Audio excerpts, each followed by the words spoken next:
The rest of his act is funny. He does an hour. That's what the audience is going to remember is those two things. And you did tell him Bob could do an hour without doing those two jokes. And I think if anything comes out of this, maybe he'll challenge himself to write better. And you did tell him when he works with you to not do the blue cheese bit, true?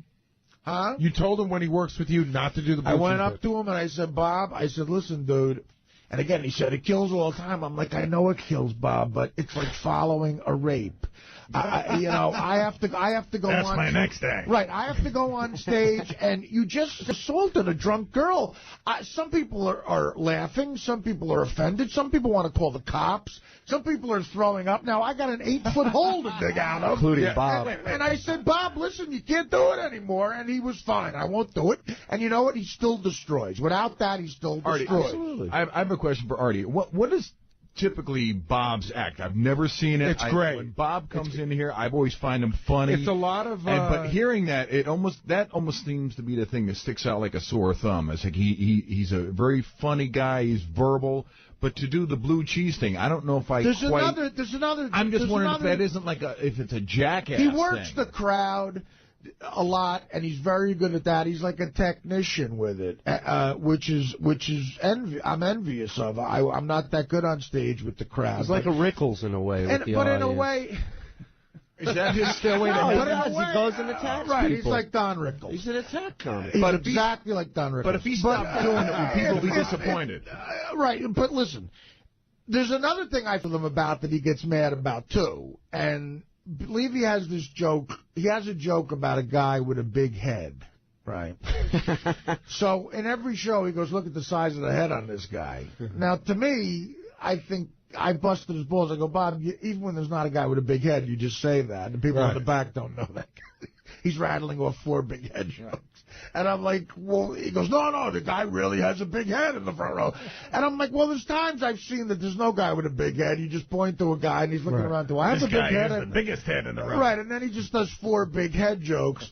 And I busted his balls about that, too, and he gets mad, and I stop. I love busting his chops about it. What do you want me to tell you?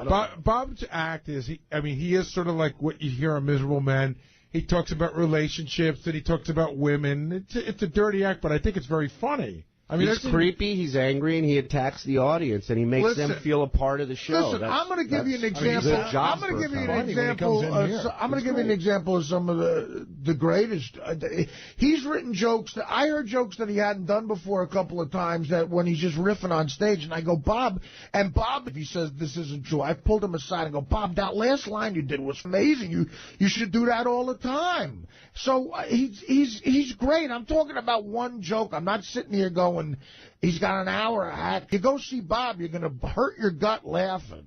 I'm taking this with 2 jokes, and I'm busting a comedian's balls who I know well, who's a friend. I'm busting his chops. He takes it way too wrong. All right, we're going to take a break. When we come back... Wait a second. Artie... He's not a hack comedian. He's a great comedian who does a couple of hack lines, and I think maybe he can improve on that. That's exactly what I think. Sounds like 𝗦𝗵cie. That's the best way. But you know what, Fred, I know, but that's the best way I can describe what I'm talking about. He's a great comic. He did a bad thing. Artie, I know you have to go now. You going to be playing the Funny Bone soon? Actually... the only way to be a funny bone is invite this club. Steve Langford, Howard 100 News. All right, Steve. How many pull-ups you going to do for us? 0. Yeah. Just some of the stories we're working on in the Howard 100 newsroom. The not so jolly Green Mountain Giant in court. Bigfoot pleading guilty to possession of marijuana and fined $141. Oh, he doesn't have that. Cops finding 0.1 of a gram of pot in his Cadillac, pulling him over because of a missing license plate. Bigfoot explaining he uses one plate on his Cadillac, the other on his Geo Metro. Oh, he's got 2 cars. Wow. That's impressive.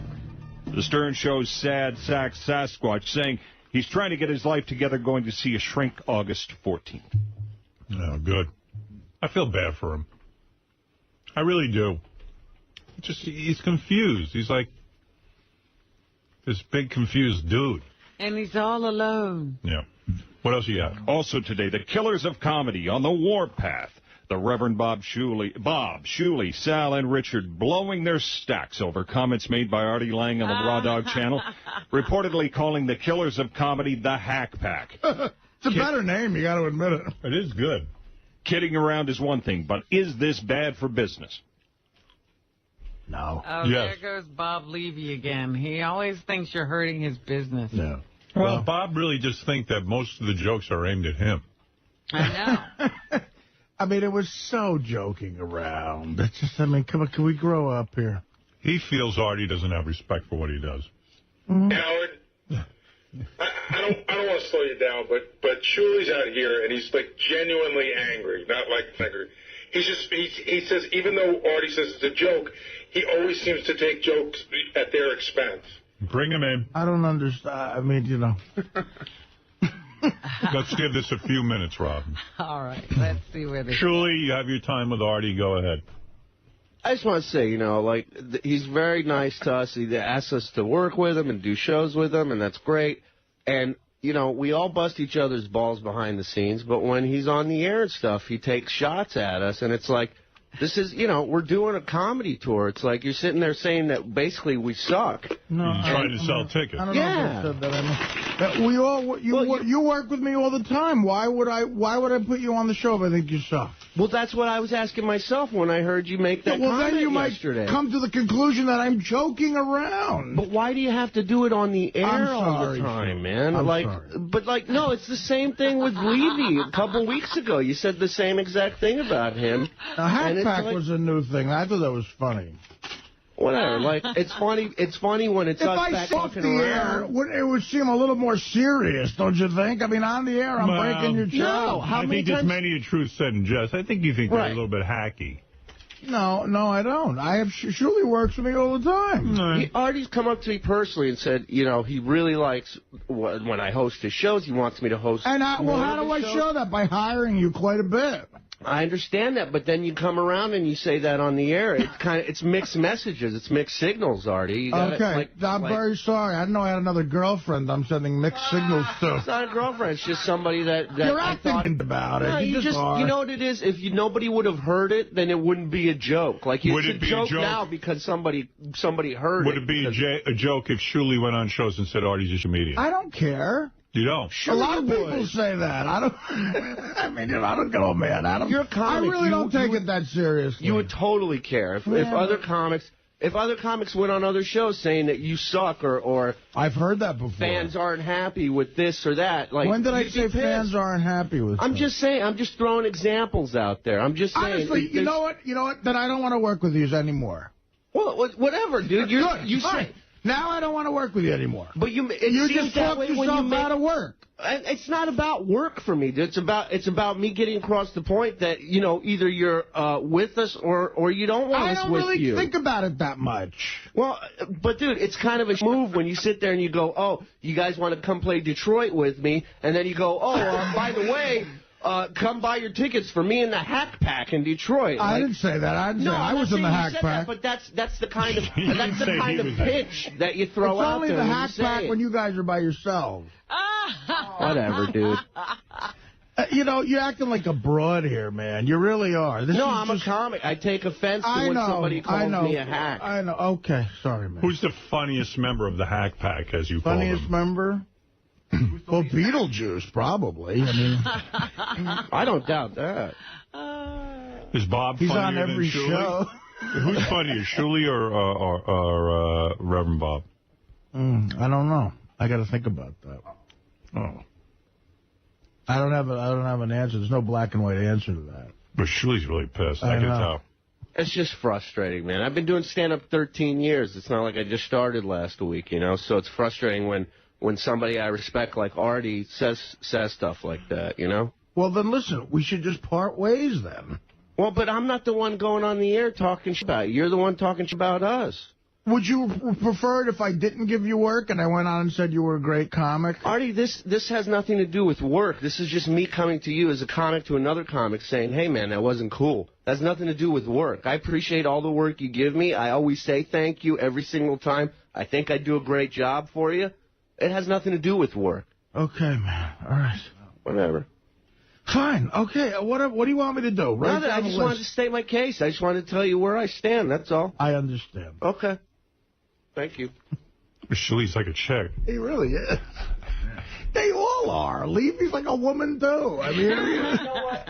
If we sat there, if we got on the air... Play the tape of me on that show. It's joking around. But, Artie, you don't understand. There's a huge percentage of people that listen to this show that whatever comes out of your mouth is gospel to them. Okay, this is the same argument. This is the same argument like the last roast. People were afraid to laugh at jokes about me. No, I don't even know what... I don't know what that is so ridiculous. It's, Artie, it's absolutely true. It's absolutely true. So you think it's affecting your business? You guys do a lot of business, I thought. We do a lot of business, so but when you go on the air and go, these guys are the hack pack, that's not an advertisement saying it's a great show, go buy tickets. Mm-hmm. Is it? No, I mean, I'm kidding around. I tend to... But what I'm saying is there's sometimes... Ralph, what do you think? Sometimes on the Raw Dog Comedy Channel, sometimes I joke around. Go ahead. What?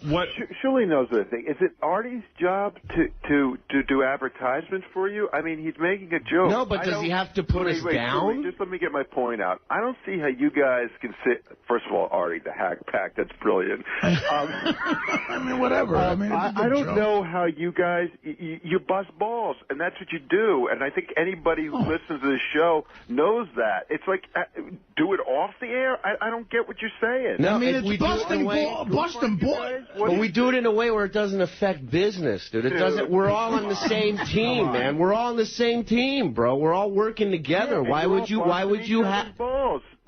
hammer somebody on the air and say something that's not necessarily true?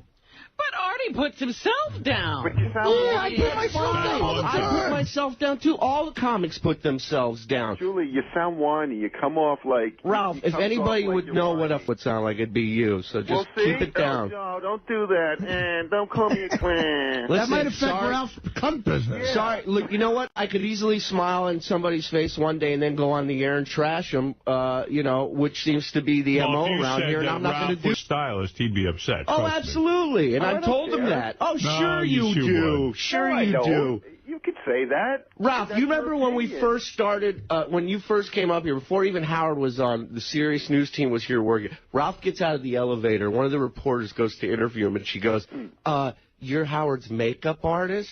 And he goes, no, I'm Howard's stylist. And he wouldn't talk to her after that. He refused to interview her. You know what, Shuli? No, she wanted to ask, I didn't know who this fraud was. She wanted to ask me questions about the work that I do with Howard, which is private. And I wasn't going to answer a bunch of questions. So you were being, weren't you? No, I wasn't. Yes, you were, Ralph. That's being protective of my client, dummy. Well, I'm being protective of my comedy and my material and comedy. With all sincerity, in your opinion... Are they kind of hacky, these guys? No, I said that because I know they're very sensitive to that, and I was kidding around and joking around. But apparently, I don't want to. If you know what, Artie?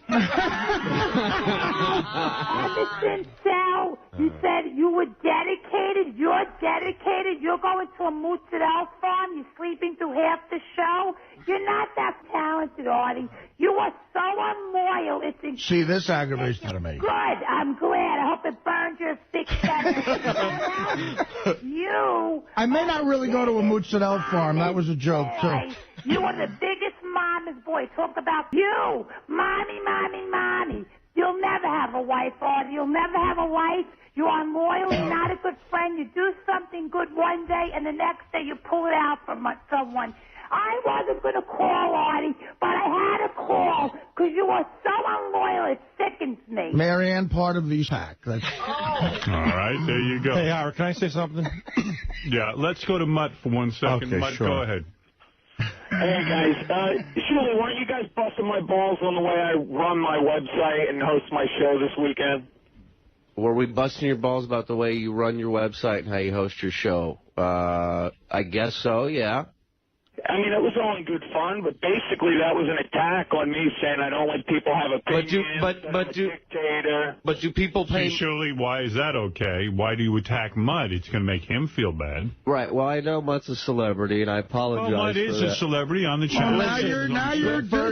Shuli, what kind of celebrity are you? You're as big a celebrity as Mutt is. I don't even see myself as a celebrity. Well, man. What are we talking to you for? Well, good question. Why are you having me on shows then? I don't know. I hired a guy a bunch of times, and he's pissed at me. Well, yeah, because Artie, let me ask you this. Mutt's making a good point. Everybody is getting a little, I don't know, dude. What does the word hack mean to you? This hack thing, you guys don't even know what hack means. Sal uses it. I don't think you know what Whenever Sal uses it, he uses it in the wrong. It's so funny. No, he uses it on you. It's right. But it is some part of Mutt's livelihood when you sit there. Of course it is. Mutt's life, to a certain extent now, is running that right, but but Mutt was on the air with us, number one, who had a chance to talk and speak his case and say his side of the story. I didn't say it secretly. I said it on the show that you heard. Yeah, but first of all, let me finish. Mutt was on the air with us. Serious. I didn't go on there with the intent. Sal wants to. Let Sal weigh in on that. Artie, let Sal win your argument. Yeah, here we go. I mean, you're a generous guy. You put us on the shows and everything, and you're great to us. But it is mixed signals because the issue here is we're not like you. We're not like you. We're not mixed signals. Hold on. Let me explain, please. We don't have the clout you have. We don't have the strength of the audience that you have. You've earned it. But the thing is that we're guys with families, and we're trying to make a living. And it would take me 80 shows to make an eighth of what you make. And we put a good ticket out there. We put on a solid show. We travel the country. Who is saying any different? But nobody. But when you're going out there, constantly calling Levy a hack. Constantly? Well, he say that in the apologize. I say it in the roast. No, but Artie, you apologized to him just last month saying you would never happen again. So I'm just saying that we put out a good quality show for the fans, and we're there for them. And what you saying, hack pack, it doesn't help. All right, let's move on. Let's go back to Steve Langford. Shuli, thank you. I respect what you have to say. Shuli is upset. I could see he didn't crack a smile during that. I don't think anything. And he is upset. I see him leaving upset. Well, no, I mean, I don't think I can work with the guys anymore. Really? Right. Well, there you go. Yeah, I wrote jokes for your Donald Trump roast that made the Daily News. I wrote jokes for you for... Wait, but you're laughing now, but, I think you take me seriously. What does that have to do with anything? But every opportunity you have, you call everybody a hack. The only people you don't call a hack is Nick DiPaolo and Greg Fitzsimmons. But everybody in this family, in this environment, you're constantly digging at and using the excuse it's a joke. So I don't get it. I think you're great, and I admire what you do for me. But I just be honest. Like, how do you really feel? He told you. You're a hack. Well, no. Right. I'll take it. I don't know, Sal. How do I really feel? Can we go to therapy together and figure this out? All right. I think if I tell a guy, loved. I guess so. People are offended. I mean, I don't think there's one person in our audience who, because I said hack pack, would not go see those guys perform. I just don't see that. And if they're starting to see it, I'm not going to go see them. Because he said that. It leads me to believe they're no good. Why should I waste my time? It was such a joke. It was joking around. So you're saying you don't really feel that way? Yeah, I mean, and how many times on roast, we're roasting each other. Bob Levy is the guy who hosts roasts. I mean, can I give you a list of subjects I don't want you to talk about? Sal? All right, well, Sal is gone. I've dismissed him. Steve, what else do you have in the news? Also, the Artie Lange mugshot. LAPD saying it will not release Artie's arrest photo from that 1996 cocaine Well, bust. I've got why? Everyone else's is available. I got an email from a guy. Maybe Gary can follow up on this. This guy doesn't want to be identified on the air. He's in law enforcement and claims that he can get Artie's mugshot for us. He needs a little more information. What does he need? We'll talk to him. Let's see, he has to get... Steve. I need more info. If Artie's interested, have someone contact you. Okay, so, Gary, here, contact this guy and see if he's for real. I was arrested in Hollywood. It's technically in Hollywood, California, on the corner of Vine and Melrose. But it was LAPD that got you, I think. I'm sure it was. I was taken to L.A. County Jail. That's where I was booked, and it was, I think, November the 14th, 1996. Now, here's what they told me yesterday. They're citing a ban on releasing mugshots, the department claiming after O.J.'s puss was altered by Time magazine to make him look more black in 1994. Well, that I'm not going to tolerate either. You don't want to look black? Not more black. Did you hear Sal's rap on the wrap-up show yesterday about how he was upset because he went to a 7-Eleven or something, and the Indian guy who was working there thought that Sal was an Indian? Yeah, because he has raccoon eyes? Yeah. Do you ever think about stuff like that? No, I don't. No. He was hurt. He was devastated, actually. Oh, he was completely upset. You got some show going on there. I'll tell you, that's a good show. I listen to it every day. I try to hear some part of it. With Sal, you just sit back and let him talk. I noticed that. You just you wrap it up and go to a break. Because, yeah, I have raccoon eyes, and the guy thought don't you ever notice that all the Indians have bags under their eyes, like these big black blotches? Yeah, the guy gave him a cup of coffee for free. Because you're an Indian. Because you're one of us. And Wait a minute. And Sal was offended. Sal came to the conclusion that that's why he thought he was an Indian, or the guy told him No, that? he said, why is it... I got the tape if you want to hear it. Gary... This is who I'm arguing with. All right, here you go. I got it. Listen to this. Takes about a minute and a half. I like how Sal calls himself the White Devil. But then, like, the other day, didn't you go into a deli and some Indian guy started talking Indian to you? No, I don't know what happened. You know my black raccoon eyes that drive me crazy? Yeah. I go to a Dunkin' Donuts by my house. It's all run by the Indians. So I Which ones? In the turban-wearing ones. So, as opposed to the yeah, right, exactly. So, they're all run by them. You know. So what happened? The carpet riders, Jason. Thank you. So, and they're all run by them. This one is run by all of them. Got it. You're brilliant. I don't even want to tell the story. It breaks my heart. So I order a coffee. And the guy goes, hey, for you on the house. So I go, what? I go, I'm not, yeah, guys, he's coming. So I go, what? I go, for me? I go, no. What? I go, really? I go, for me? He goes, hey, you Indian, right? And I wanted the coffee, but I didn't want to insult him. And, I go, yeah, I am. And I took the coffee, I turned around, I walked out, and I was on the verge of tears. You were depressed because the guy thought you looked Indian? Yeah, you know those Indians. They all have those rings around their... I thought that the joke was going to be you could have the coffee for free because you look tired, because you have the rings around your eyes. No, because he thought I was one of him. You imagine? Wow. He's upset. He's actually wrecked because someone thinks he looks Indian? He's devastated that he wasn't seen as a white man. So the guy made reference to Sal's eyes, correct? Or no? Because I'm hearing that Sal just came up with that. He came up with it. Sal came up with it. Which makes it even more crazy. I mean, the guy thought Sal was an Indian, and Sal drew the conclusion that because they all have raccoon eyes. Yeah. Right. He draws wild conclusions. Anything else, Steve? The Jackie puppet. The Jackie puppet. You smell. Let's go through all the stereotypes. Go ahead. The Jackie Puppet update. The Howard 100 News tip line getting swamped with leads on the missing doll. Almost all of the tips useless. Gary and Doug conferencing again in their efforts to find the Jackie Puppet. Now about to scan videotapes in the Howard TV vault to try to determine when the poor puppet was last seen in the studio. If you have real information about the Jackie Puppet, call the Howard 100 News tip line, 877-33-SIRIUS, choose Channel 100, or email us at howard100news@sirius-radio.com. All right, thank you, Steve. Can I tell you exactly, now because I'm like what Shuli just sort of talked himself out of right now? Yeah. So for the New York Comedy Festival, last year I did Carnegie Hall, right? Yeah.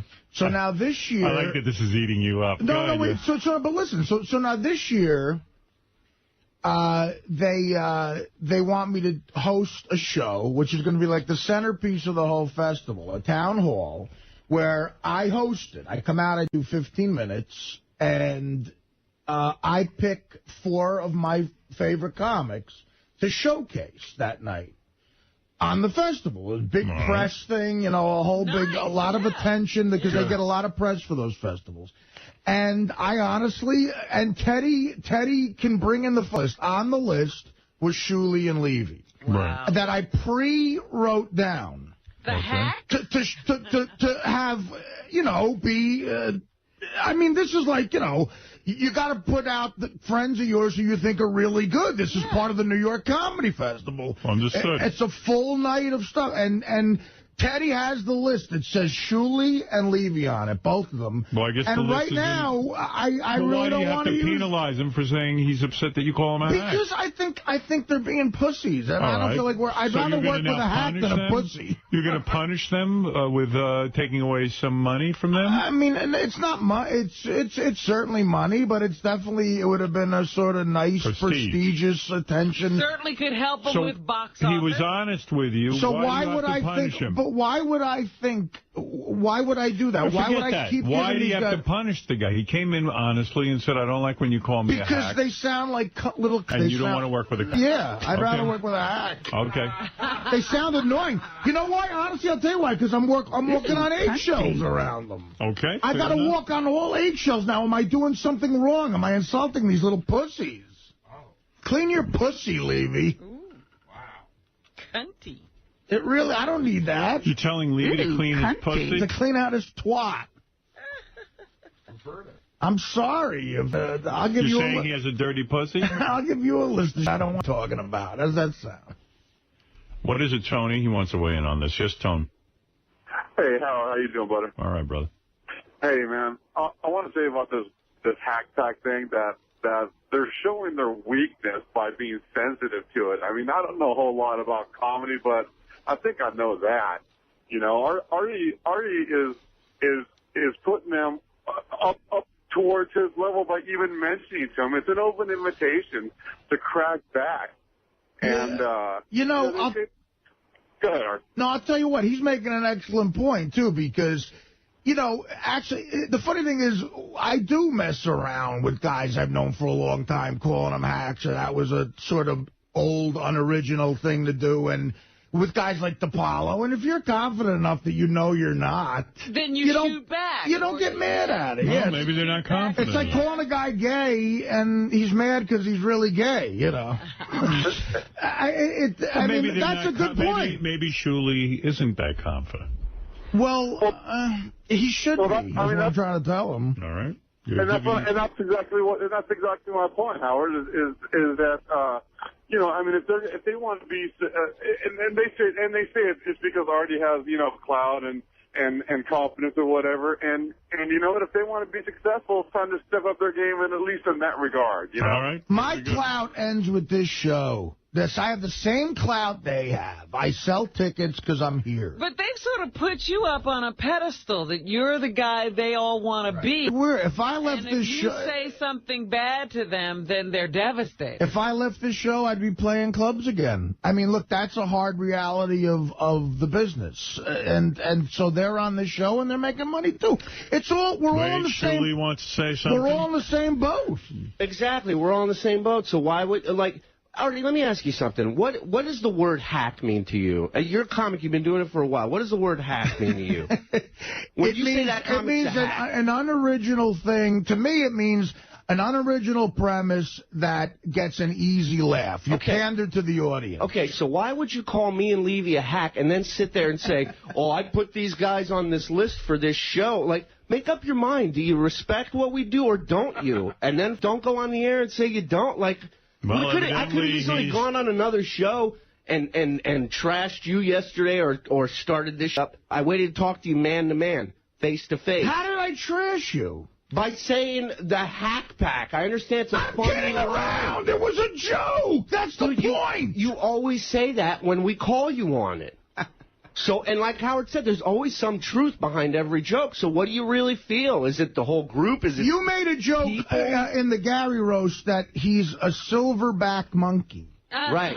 Do you really think that? But it's a roast. Tell Gary to his face. It's a roast. Dude, that's what I'm talking about. This is a comedy show. I wasn't on the McNeil-Lehrer report. The guy said, who are the killers of comedy?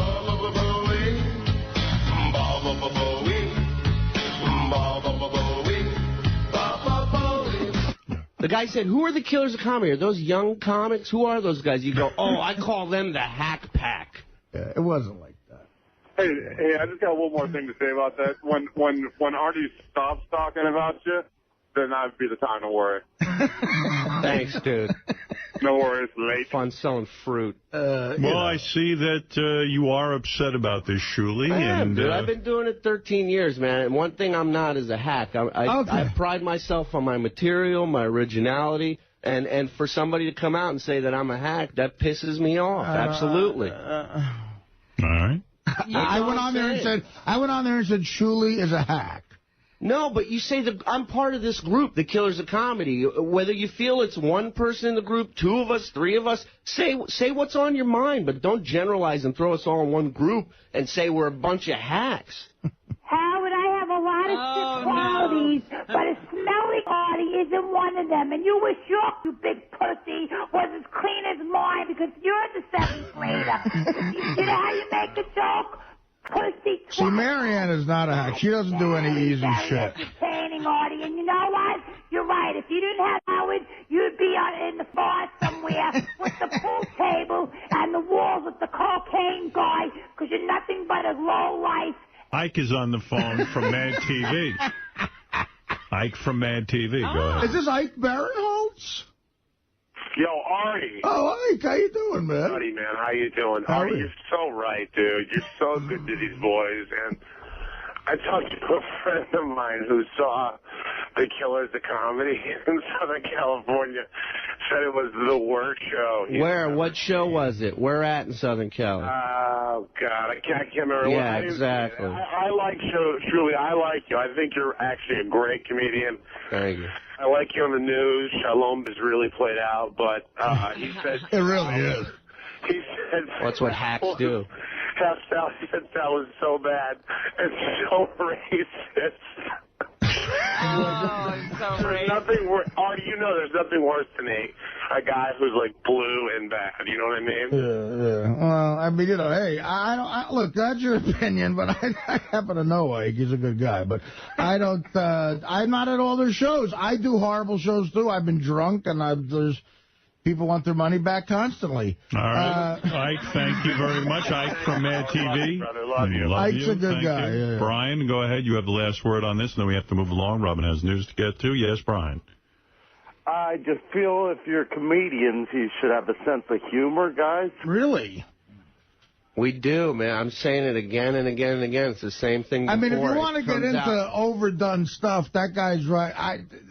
Coming back from Pittsburgh, I listened to the news. I heard Shalom like 40 times in an hour. It's really, you want to jump out the window. You got douche chills from it. Really?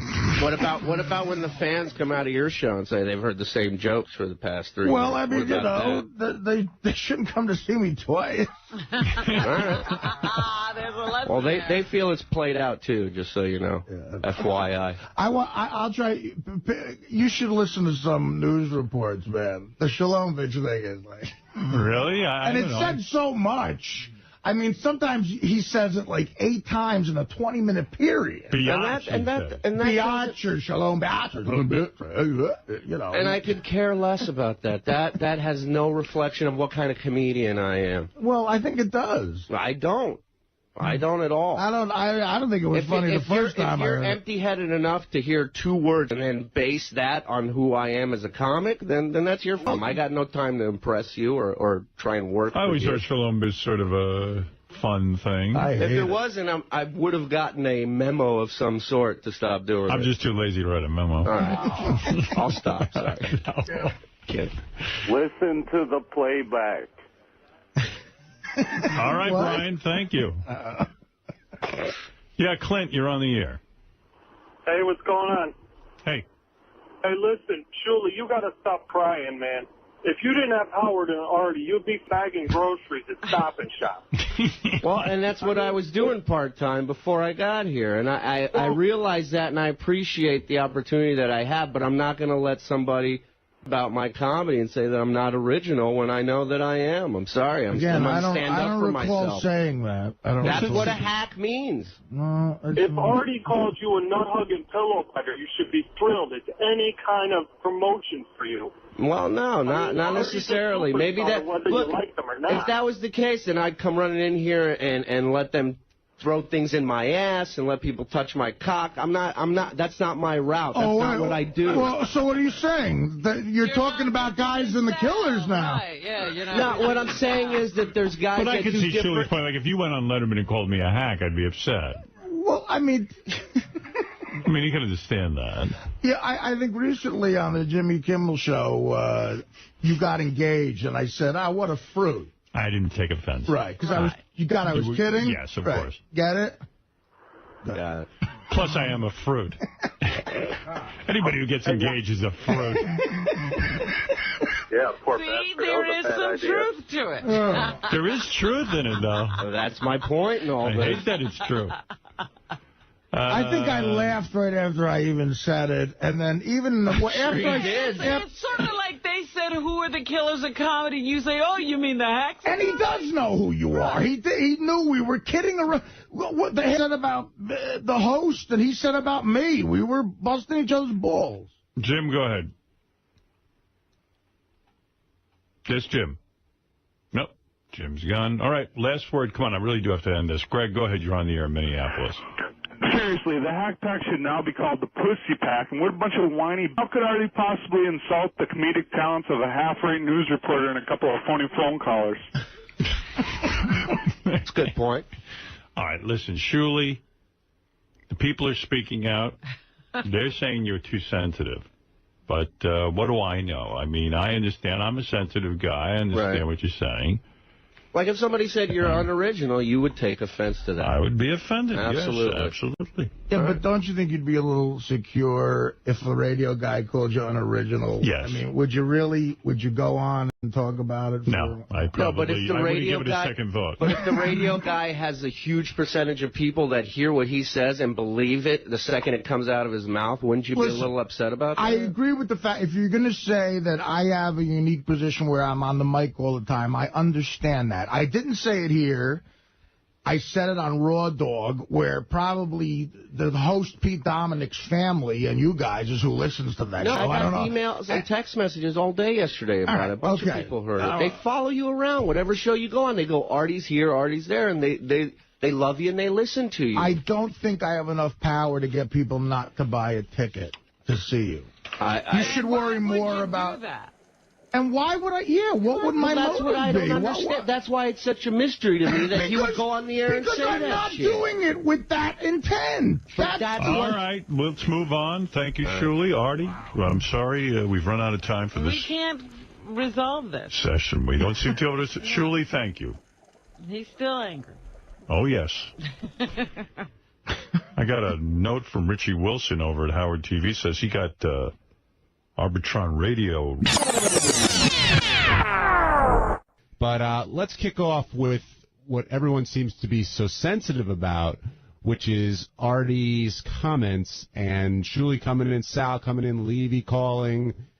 Is everyone overreacting? Is there too much sensitivity there? Is there meaning behind the words? Gary, what do you think? Here's how I see it. Artie was totally joking around, no doubt. But Artie only jokes around with people he likes to f with. And on something like J.D. was saying, Artie will only goof on people he doesn't respect. And to put it in perspective, would Artie ever go on that show and make fun of Howard and make fun of Howard's show and make fun of the show, even though he knew he was only kidding? Would he ever do that? He's done it in the roasts before, but he's never just said, different. hey. That's different. That's not outside of here. And he already even gave the example. He said, you know, he called Howard a fruit because he got engaged. But that's different because you call Howard a fruit to his face. No, he did it on, did you do that on a talk show? Kimmel. He did it on Kimmel. Oh, okay. So he does, but I don't know. Artie, let's just ask Artie because he's standing here. The rap is that this is what the guys are saying, you won't make fun of somebody that you respect that way. Like do you go on other shows that goof on Howard and Howard's show?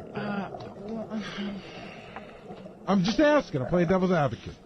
I don't know how else to put it except the fact that I was kidding around. I don't know, I don't... But you do know that those guys are sensitive, right? Yeah, no, but they're going to have to get over that. But is there a part of you that is it fun to fit them because you know that they're so sensitive? Yeah. Well, if you tease a guy in the playground and he doesn't care, you never do it again. Right. That's funny. By the way, I just got the funniest call from Billy Mira. He's like, he calls me up and goes, you guys should thank your lucky stars. He goes, I got rejected from the Hack Pack. Where does that put me? Because I can't even get into this lineup. I mean, I only said it because, hack rhymes with pack. I just want to say this, and that is, it wouldn't bother me so much if it wasn't somebody that I respected and that I enjoyed working with and I consider a friend. And that's what...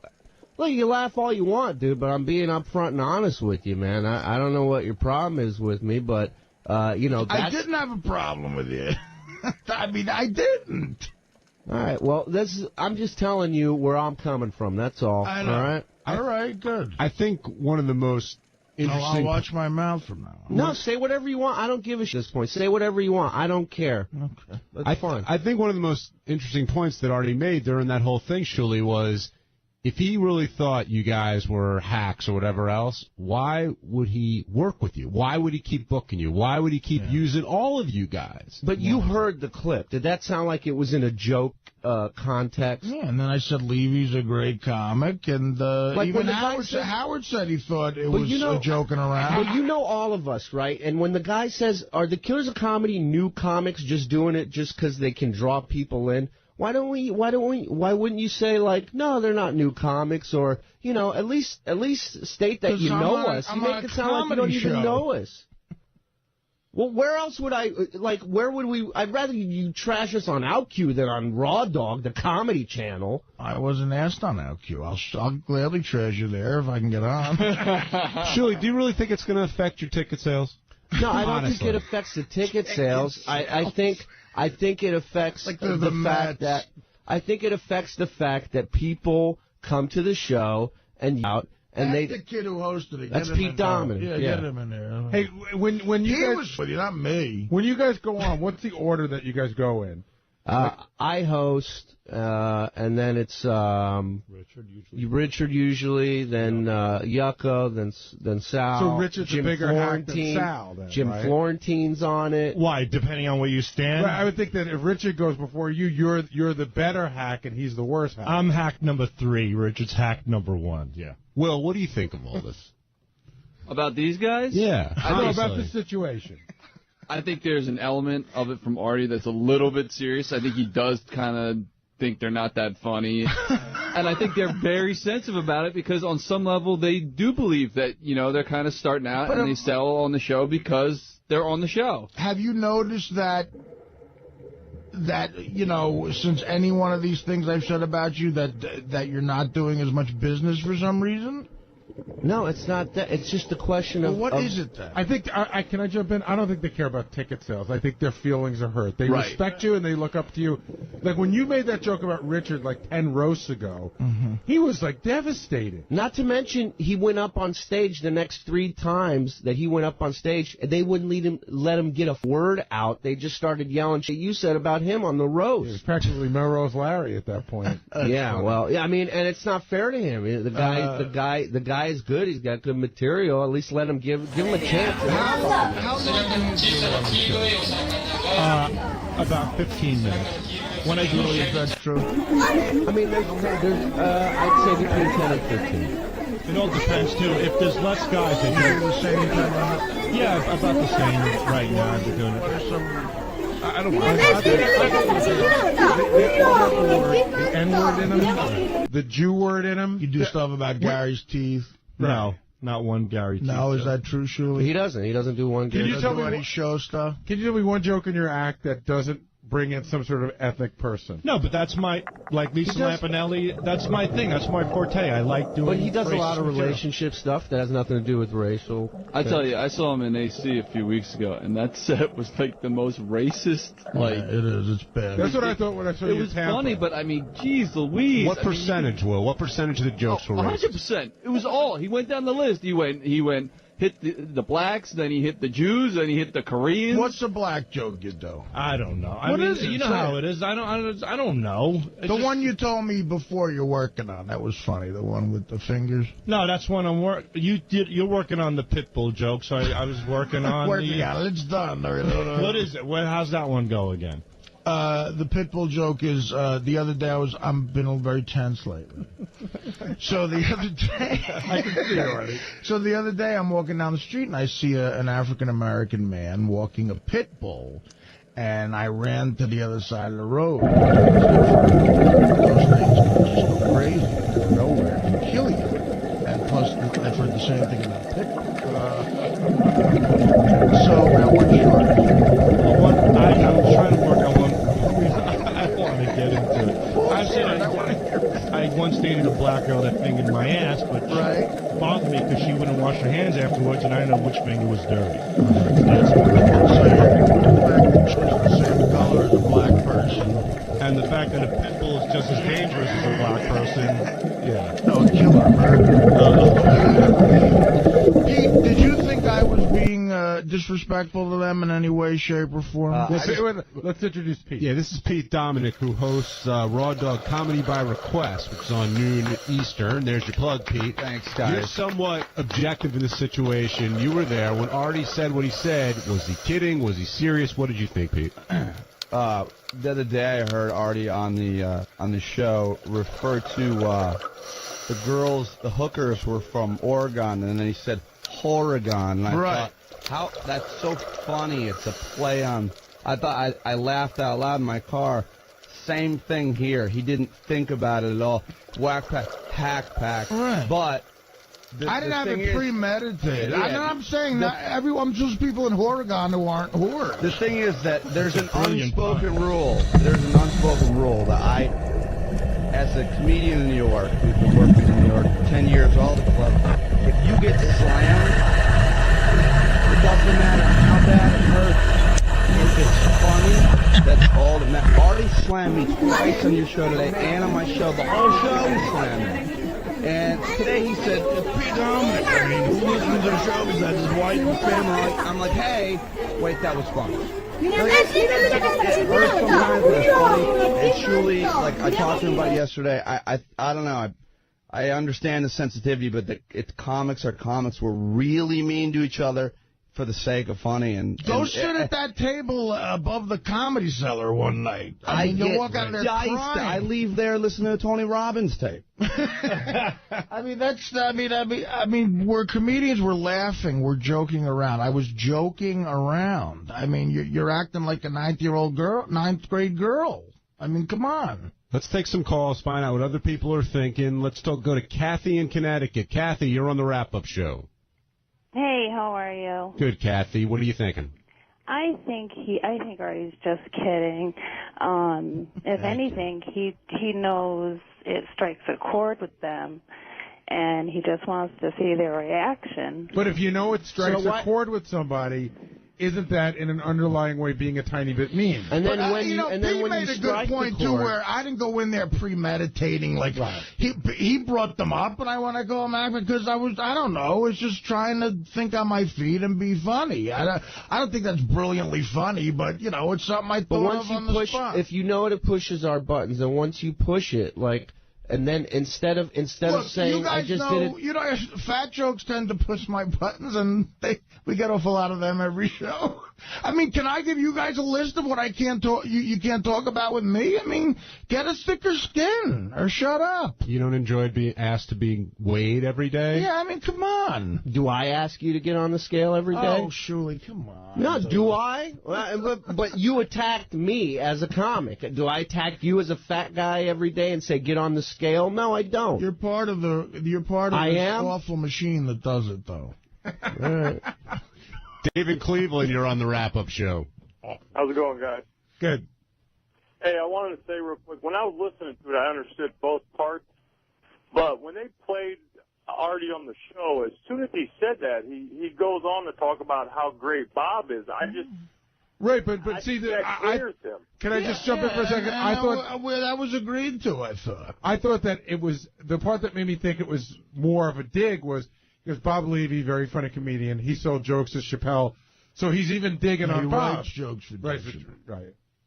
I don't know. Which is a very inside joke. First of all, half of the people listening might think you really write jokes. Exactly. You might have done him a favor. Yeah, because that was an inside thing. And again, it's kidding around. It's stuff I would say at a roast. I mean, every day here is kind of a roast. Mike in Virginia, you're on the wrap-up show. Hey, I just called Artie's phone number, and there's nothing being accepted into his mailbox. It's full already. Yeah, it's off. How long are you going to keep it this way, Artie? Well, this huge business I'm running is at a halt at this point. When you gave out the number, I've got to move T-shirts. When you gave out the number, were you thinking, you might have still been thinking terrestrial radio. Were you thinking West Coast feed, 6 plays a day? Were you thinking that? Well, like every 4.5 hours, you won't be able to get in your phone. Well, I think it's probably done. I got to change it, I guess, now. So Owen Wilson's not a pussy after all? Well, no. For other reasons he is, I'm sure. Mike, what do you think of this whole situation? I think it's very tough what he did to the Whack Pack. It was supposed to be his friend. The Whack Pack? I would never do that to the Whack Pack. Excuse me, the Hack Pack. Thank you. It is catchy. No, but my question is this. That's a great name. Let me ask you this. If you do it like you're saying, to bust our balls, push our buttons. So now the button's been pushed. Now you see we're pissed. Why would you dangle gigs over my head after that and say, look what Shuli talked himself out of? If it's solely just for ball busting purposes. Okay, so then be honest. How about that? Instead of be honest.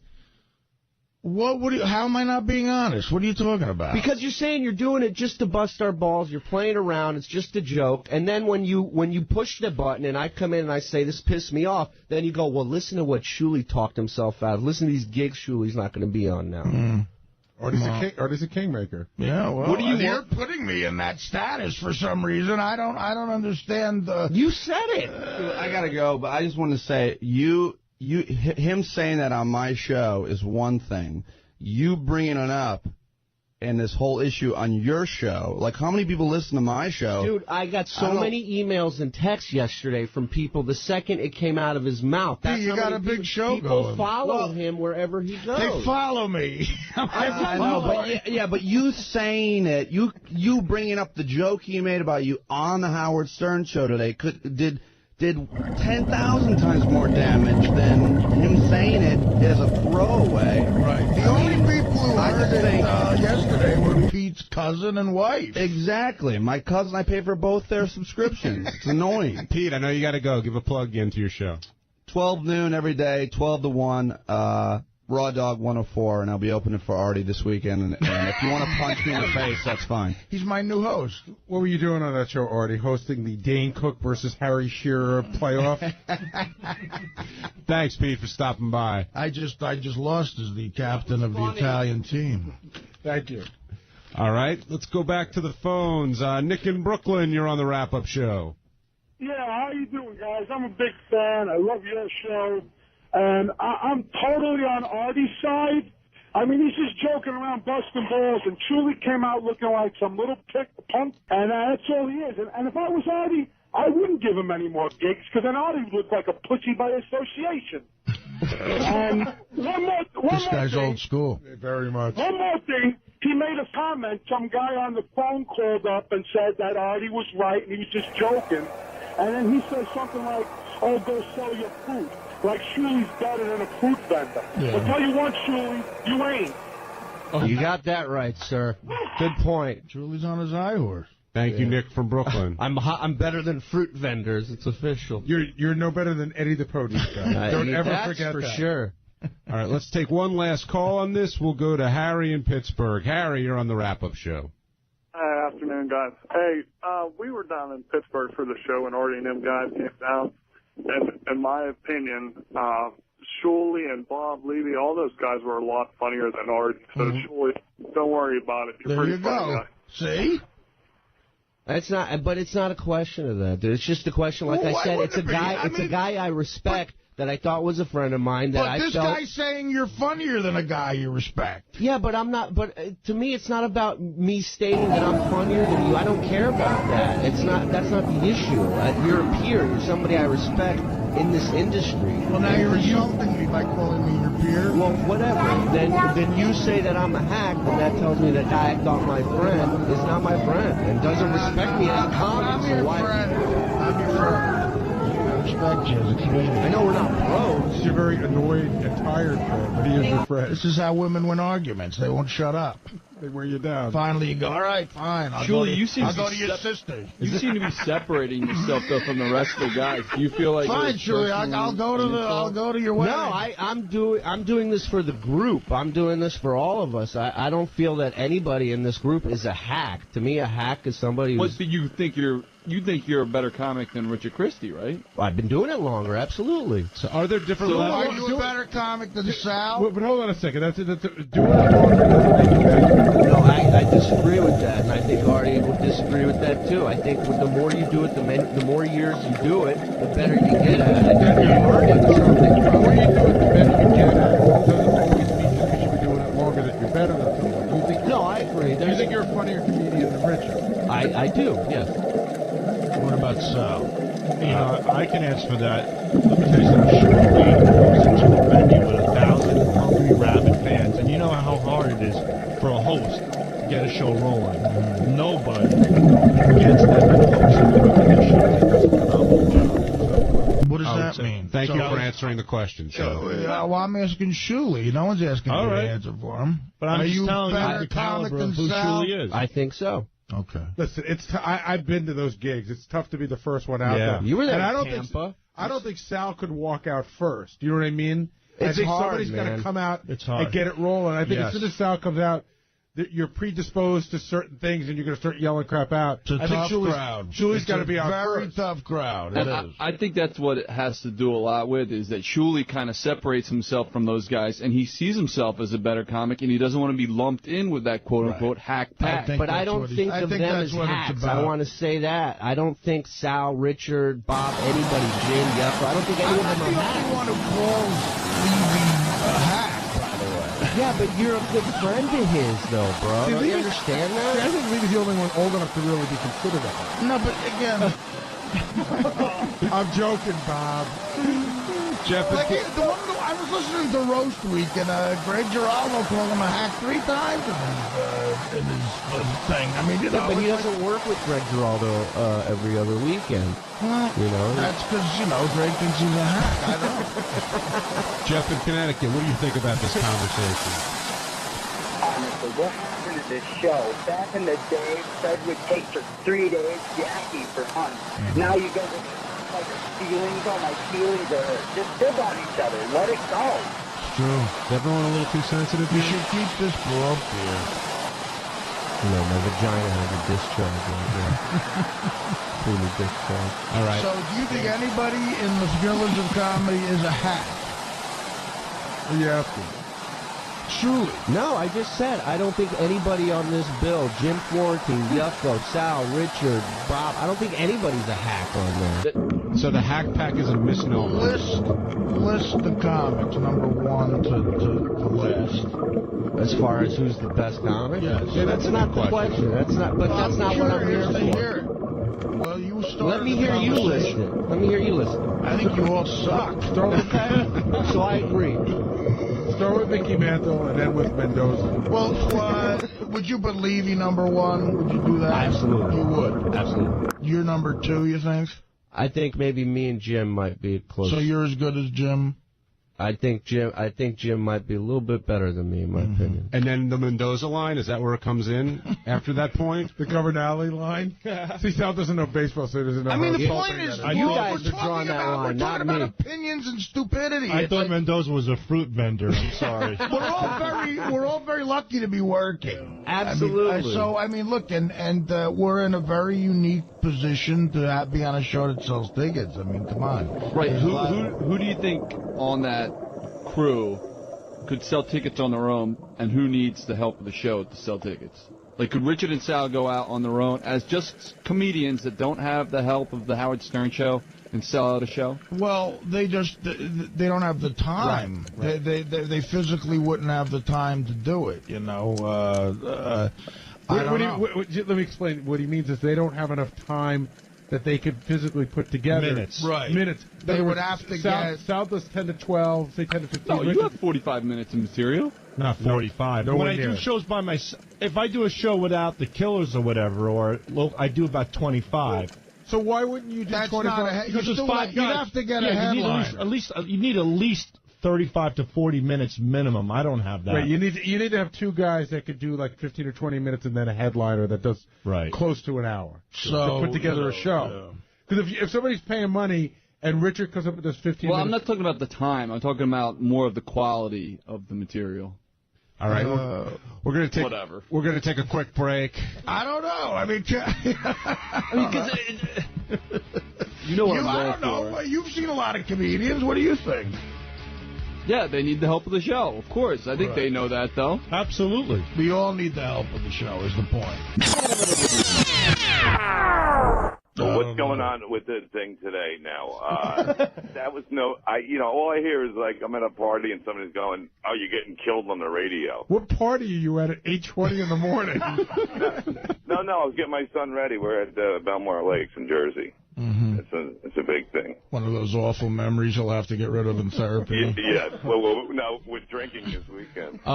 Daddy had vodka at Belmore Lake, and someone called him a hack. And yeah, to give you a 20-second recap, Bob, Artie was on a show yesterday. He referred to the Killers of Comedy as the Hack Pack.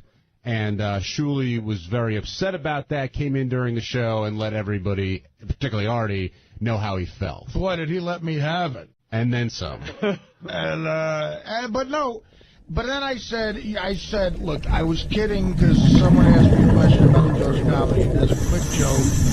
I said, hackback, it's not even a funny, it's just like, you're thinking, you're just busting chops. And then I said, no, honestly, Bob Levy was a great comedian as a part of that. And honestly, you were the only name that I thought his audience would know. And then he said who writes jokes for Chappelle. And then I said he also writes jokes for Dave Chappelle, which right. So that's it. That's all it was. And Shuli got me. Listen, I feel bad about the fact that, Shuli is trying hard to work as a comic, and I don't mean to hurt a guy whose career is sort of just starting and blossoming a little bit. So I feel bad about that. I don't think he's a hack. I don't think Levy's a hack. I think you guys put on a funny show. You should go see the Killers of Comedy. And I work with Bob all the time. I work with Shuli all the time. And if I didn't like...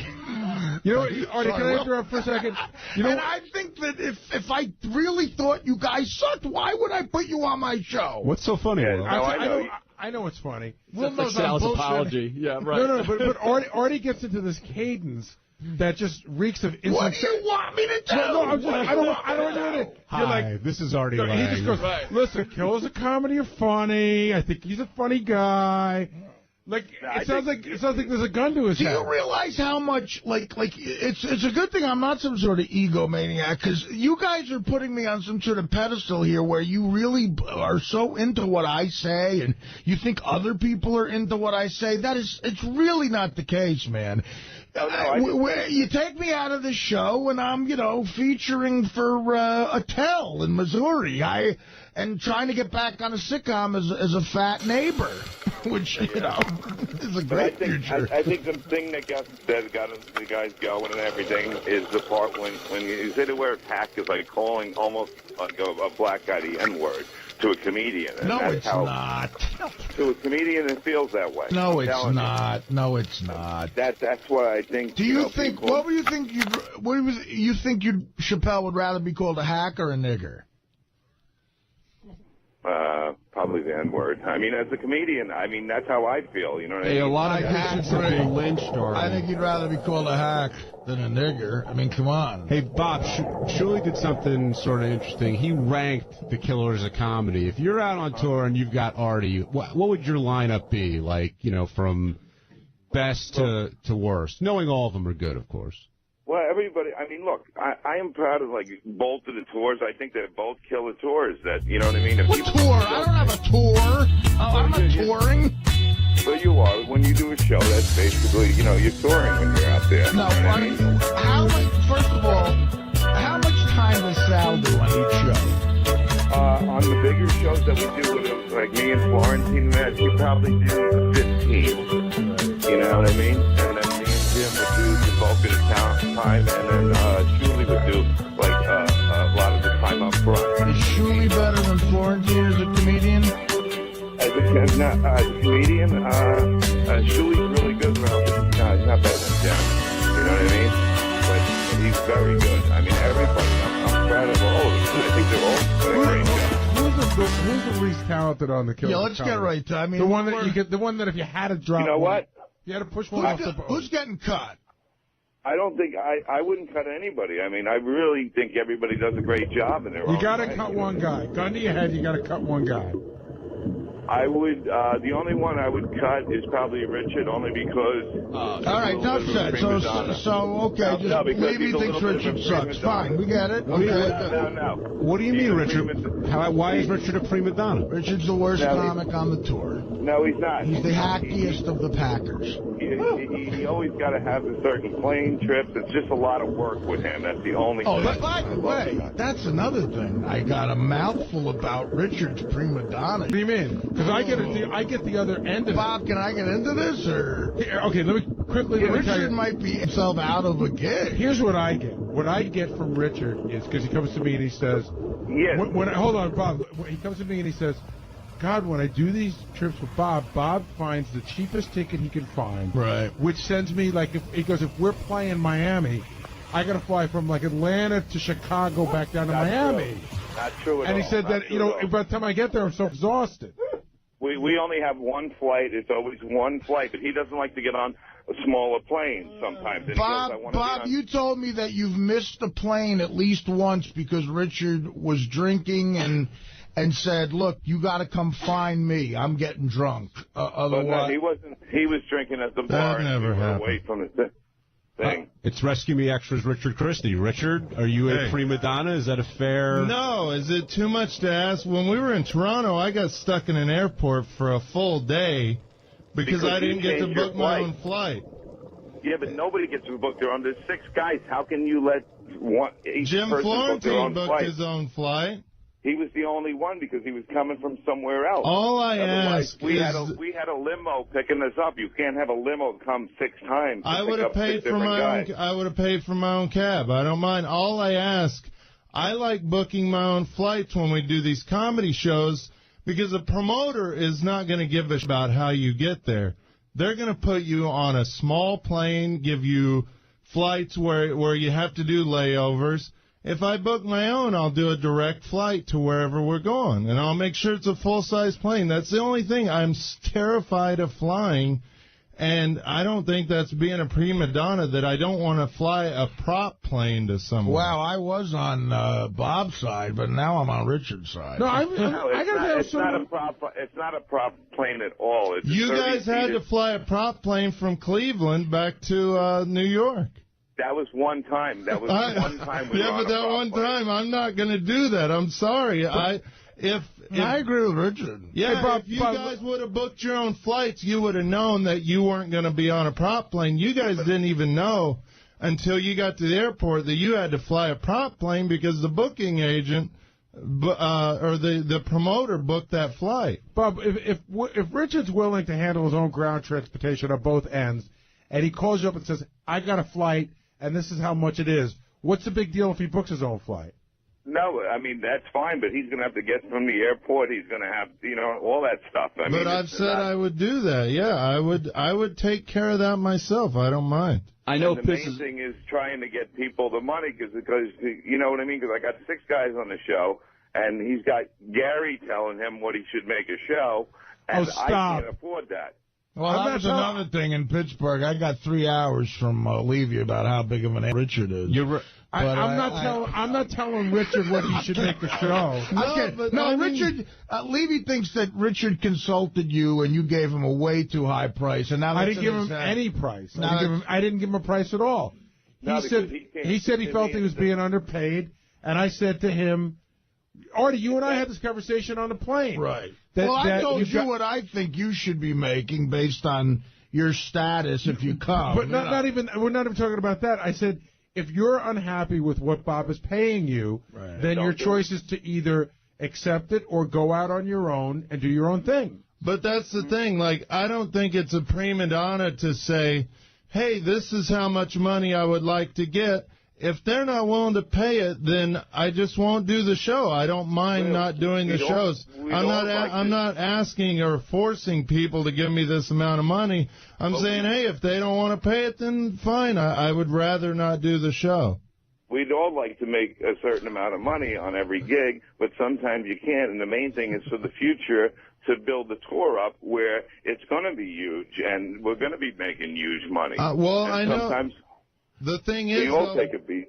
But Bob, like you, I know you and Sal and Shuli, like you. I don't want to kind of say that you need the money, but this is your living, Bob, and so you take a lot more gigs than I do. I can afford not to do a lot of these gigs, so to make it worth me being terrified of flying and going through the hassle of being stuck in an airport all day, I would like to get a certain amount of money for a gig. Yeah, Richard told me, like, he would tell me, this is the only thing I consulted him on, Bob. He would tell me what he would make to go to, say, Los Angeles for the weekend and do 4 shows, and it sounded to me like a very low amount of money. Now, I'm not putting the tour together, and I said, if you don't like that money, then you shouldn't do it. And Richard is such a nice guy, he doesn't want to beg off the tour because then Sal won't be able to go, and Sal really does. Wait a minute, why is that? Why do Richard? Sal will go. Can still go, yeah. But Richard said if I leave, then you were telling me that you thought that he wouldn't hire both you and Sal together, or that you and Sal didn't want to walk away. No, it's not like that. Levy told me of course you would hire Sal. And the thing is too, like,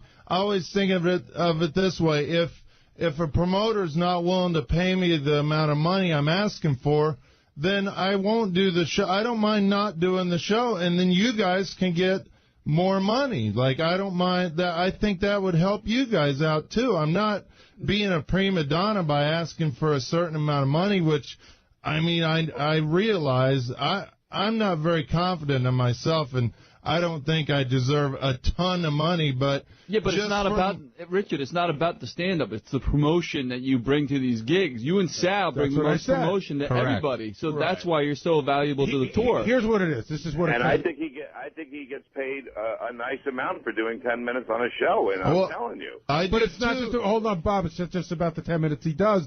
It's about the promotion. You guys need each other.